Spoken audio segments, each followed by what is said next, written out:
السلام علیکم ورحمۃ اللہ وبرکاتہ۔ امید ہے کہ تمام ہی ناظرین خیر و عافیت سے ہوں گے اور اللہ تعالیٰ آپ سب کو اپنے حفظ و امان میں رکھے۔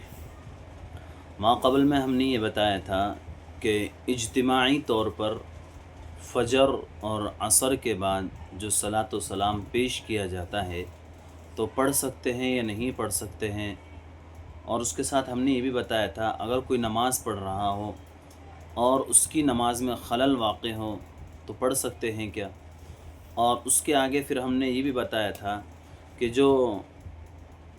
لوگ درود شریف پڑھتے ہیں مسجد میں سب مل کر درود شریف پڑھتے ہیں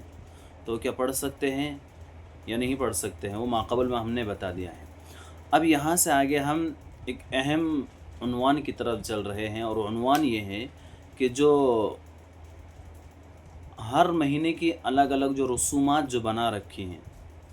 جیسے محرم کے الگ رسم ہے اور سفر کے الگ رسم ہے اور ربیع الاول کے الگ رسم ہے،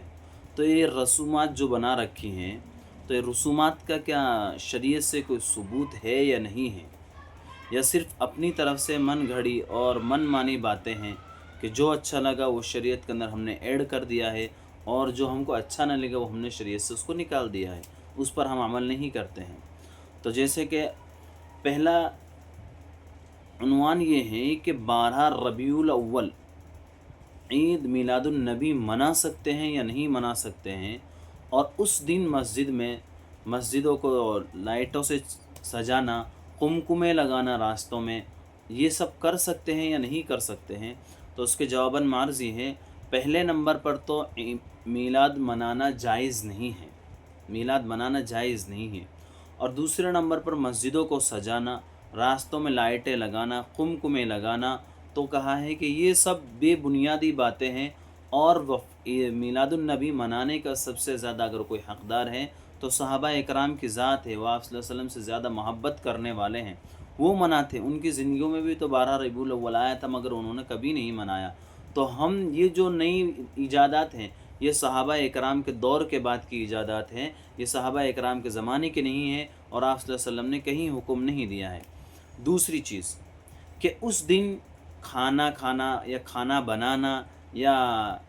جھنڈے لے کر گھومنا، اور دوسرے نمبر پر یہ اٹھنے بیٹھنے کی جو مختلف جو روایات جو بنا رکھی ہیں کہ بھئی شہر کے اندر جھنڈے لے کر گھومنا اور نہ منانے والوں کو اور نہ جھنڈا اٹھانے والوں کو برا کہنا، یہ بھی جائز نہیں ہے، یہ سب اپنی طرف سے باتیں ہیں۔ اور دوسری بات یہ ہے کہ اس دن میٹھا بنانا اور تقسیم کرنا کہ نبی سے محبت ہے، یہ محبت نہیں ہے، نبی کے لیے دھوکہ دینا ہے، اور نبی سے محبت کرنے والا یہ ہوتا ہے کہ نبی کے نام پر، نبی کی سنتوں پر چلنے والا ہوتا ہے، نہ کہ اس طریقے کے رسومات منانے والا اور رسومات کرنے والا آدمی بدعتی ہے۔ اس سے اپنا آپ کو بچانا چاہیے۔ اللہ تعالی ہم سب کو عمل کی توفیق عطا فرمائے۔ السلام علیکم۔